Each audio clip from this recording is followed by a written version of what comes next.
চলো আজ বানিয়ে ফেলি একটু কচু বাটা। ইন্দুওয়ালা ভাতের হোটেলের স্টাইলের কচু বাটা। চলো কচু বাটাটা করার জন্য এখানে কচু ছোটো ছোটো করে কুচি কুচি করে কেটে ছিলে নিয়ে নিয়েছি। আর এখানে নিয়েছি কালো সর্ষে, এখানে আছে তোমার নারকেল, কাঁচা লঙ্কা আর একটা ন্যাংড়া নিয়েছি। কচুটা একটু ছেঁকে নেবো। এখানে কচুটা মোটামুটি একটু বেটে ফেলেছি। বেটে আর এই যে ন্যাংড়াটায় তুলে একটু রসটা বার করে দেবো। তাহলে রসটা বার করে দিলে এই কচুর কুটকুটুনি ভাবটা থাকবে না।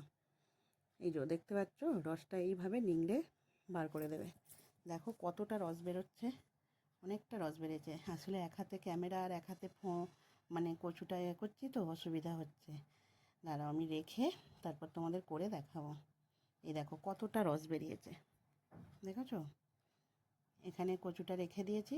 চলো এবার বাদবাকি মশলাগুলো বেটে নিই। এখানে নারকেল, কাঁচা লঙ্কা আর কালো সর্ষেটা বেটে ফেলি।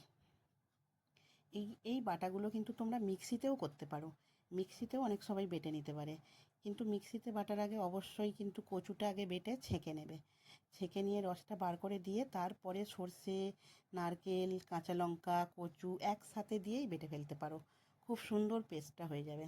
তাতেই নুন, তাতেই তোমার একটু সর্ষের তেল দিয়ে একবারে বেটে নেবে, প্রয়োজন মাফিক নুন দিয়ে। এই দেখো আমার এখানে বাটা কমপ্লিট। তবে হ্যাঁ, শিলে বাটলে তার টেস্টটা একটু আলাদা হয় আর কি। কষ্ট হয় কিন্তু খেতে স্বাদ হয় আর কি। এই যা, সেটাও যে খারাপ হবে সেটাও বলছি না, ভালোই হয়। যাই হোক এখানে বাটা হয়ে গেছে আমার কমপ্লিট বাটা। এবার এতে কাঁচা সর্ষের তেল আর প্রয়োজন মাফিক নুন আর একটুখানি সামান্য লেবুর রস কিন্তু অবশ্যই দেবে। লেবুর রসটা কিন্তু মাস্ট। লেবুর রস দিলে আরও সুন্দর খেতে লাগে আর কি। দেখো স্বাদ মতো লবণ দিয়ে দিলাম।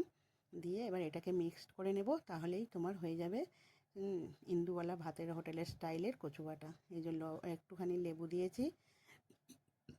আমার তো অল্প কচু, তাই আমি 4 ভাগের 1 ভাগ লেবু দিয়েছি।